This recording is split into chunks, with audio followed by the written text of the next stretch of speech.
വാണിജ്യ സിലിണ്ടറിന് വില വർദ്ധിച്ചതോടുകൂടി ഹോട്ടൽ മേഖല കനത്ത പ്രതിസന്ധിയിലൂടെയാണ് ഇപ്പോൾ മുന്നോട്ട് പോകുന്നത്. വിലവർദ്ധനയ്ക്കെതിരെ ഈ മാസം 6-ാം തീയതി സംസ്ഥാനത്ത് ഹോട്ടലുകൾ അടച്ചിട്ടുകൊണ്ട് പ്രതിഷേധമുണ്ടാകും. കേരള ഹോട്ടൽ ആൻഡ് റെസ്റ്റോറന്റ് അസോസിയേഷനാണ് പണിമുടക്കിന് ആഹ്വാനം ചെയ്തിരിക്കുന്നത്. ഭക്ഷ്യവസ്തുക്കൾക്ക് വില വർദ്ധിപ്പിക്കാതെ വഴിയില്ലെന്നാണ് ഹോട്ടൽ ഉടമകളുടെ വാദം. സുനിഷ അയലൂരിന്റെ വിശദാംശങ്ങൾ നൽകാൻ. Good morning Sunisha. എന്തായാലും ഇപ്പോൾ ഹോട്ടലിൽ ചെന്നാൽ അവിടെയും വില കൂടും, വലിയ വില വർധനവിലേക്ക് തന്നെ ഉണ്ടാകും എന്നാണ് കരുതുകയും ചെയ്യുന്നത്. ഇതിപ്പോൾ ഉണ്ടാക്കുന്ന ഒരു ആഘാതം അത് എത്രത്തോളം വലുതാണെന്ന് നമുക്കറിയാം. എങ്ങനെയാണെങ്കിൽ ഇപ്പോൾ പ്രതിഷേധത്തിലേക്ക് അടക്കം കാര്യങ്ങൾ നീങ്ങുന്നു, മറ്റു നീക്കങ്ങൾ എന്തൊക്കെയാണ്?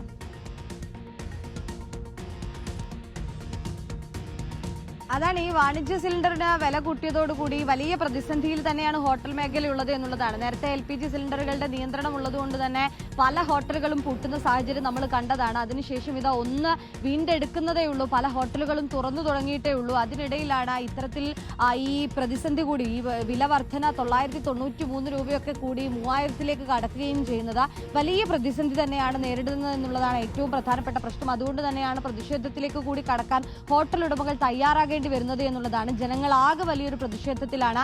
ഏതായാലും ഹോട്ടൽ ഉടമകളുടെ നേതൃത്വത്തിൽ മെയ് 6-ന് ഹോട്ടൽ അടച്ചിട്ടുകൊണ്ടുള്ള ഒരു പ്രതിഷേധത്തിലേക്ക് കടക്കുകയാണ് ഈ വില വർധനവിൽ പ്രതിഷേധിച്ചുകൊണ്ട്. ഒപ്പം തന്നെ ഹോട്ടലിലെ സ്വാഭാവികമായി നമുക്കറിയാം, ഹോട്ടലിലെ വിഭവങ്ങൾ ചുരുക്കേണ്ട ഒരു സാഹചര്യം വരും, ഒപ്പം തന്നെ വിഭവങ്ങൾക്ക് വില കൂട്ടേണ്ട ഒരു സാഹചര്യവും വരും ഇത്തരത്തിലാണെങ്കിൽ എന്നുള്ളത് തന്നെയാണ് ഹോട്ടൽ ഉടമകൾ പറയുന്നത്.